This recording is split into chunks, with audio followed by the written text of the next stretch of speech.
What's up, everybody? Welcome back to the Live with Brandon Blakeney podcast. Of course, I'm your host, Brandon Blakeney, aka Brandon Lee TV, back at it again with another banger, my friends. So kick back, relax, and come take a ride with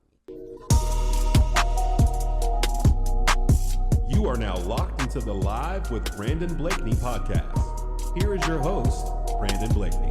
Look, we know South Carolina has been known for their depth, being able to throw waves of All-Americans at you throughout 4 quarters of basketball. It wears teams down, and it allows them to really keep their foot on the gas pedal and play at 100 miles per hour for 4 straight quarters. Most of their bench players who are outscoring the starters right now would start on just about any other team in the country. It is no easy task getting All-Americans that are just coming in with all types of accolades, hype, and have been that player, that face of their team, that number one scoring option for their entire careers. They come into South Carolina and sacrifice all the individual accolades for team success and championships. Coach Don Staley has the recipe, and she talked about, though, the difficulties of managing so much depth and so much talent. Yeah, I mean, we just talked about that in the locker room after the game. It is, I mean, we play consistently 10, which is hard, right? We got 13, so the 3 other players that don't play, they just sat for 38 minutes. And then we put them in, and our expectation is, you don't give up any points and you push the lead forward. That's our expectation. It's hard. It's hard though to sit there for that long and not get any run.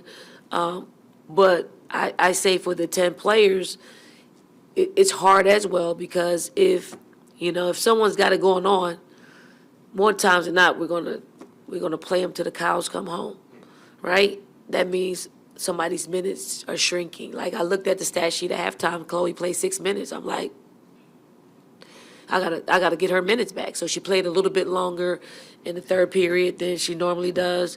Joyce played a little bit less, but Joyce, got minutes, 13 minutes in the first half. So it's, you really have to explain to young people that that's how it is, because or else they'll think I'm not doing what I'm supposed to do. I'm playing bad. And that's the furthest from it. Like it's, and I have to catch myself and say, hey, I got to explain this. Breezy wasn't playing. Breezy was playing about 15, 16 minutes. And I had to ask her, like, how you feeling? She's like, I'm fine. It's Breezy. She's always going to have a positive. And I'm like, how do you feel about your minutes?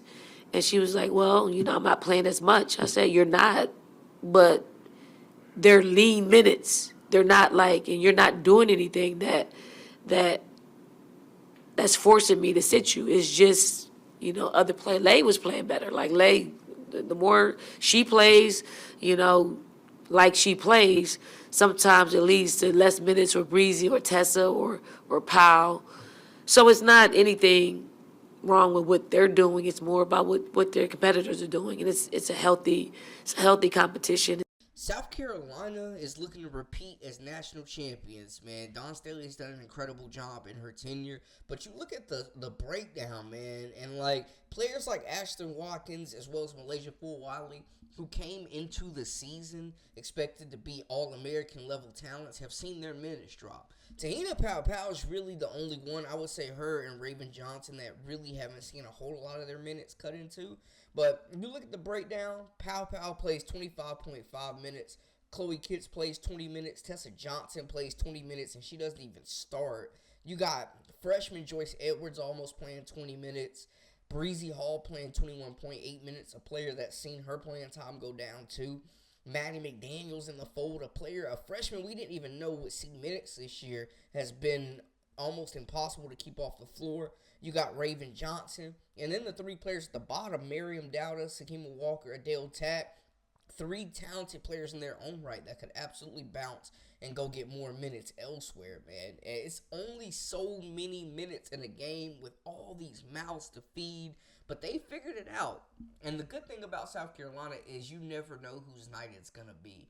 The only chink in the armor we've seen is when UCLA dominated them. But since then, they've been on an absolute tear. And I mean, they haven't figured out. They have this recipe of success where these players buy into the system, the culture. The older players take the younger players under their wings and really develop talent.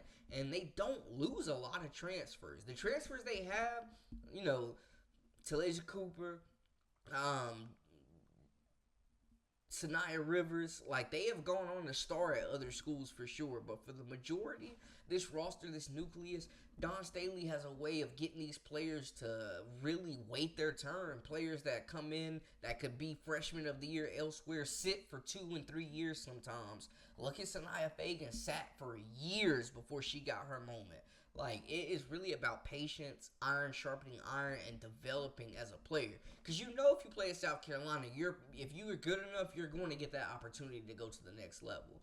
Chloe Kitts has been their number one scorer this season. She waited her turn to be the alpha of this team, and she still struggles for minutes sometimes just because of matchups. And Coach Don Staley's always been one to feed the hot hand, and we know that.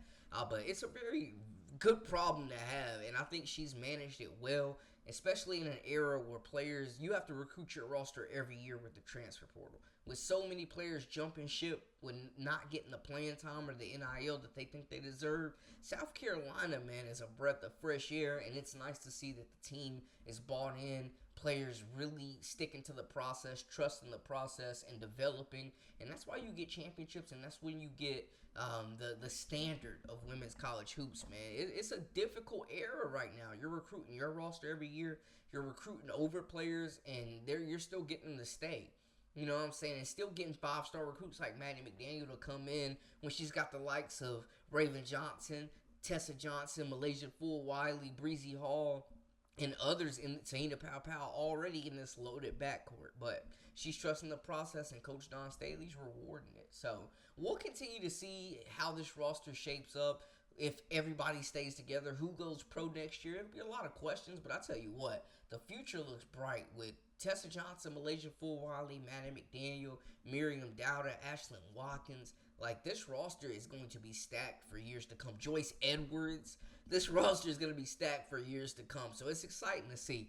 Y'all let me know how y'all feel in the comments. That's a wrap for us. For all the latest and the greatest, I am Brandon Blakeney, a.k.a. Brandon Lee TV. Make sure to hit that subscribe button to stay up with all the latest. Follow us on social media at Brandon Lee TV.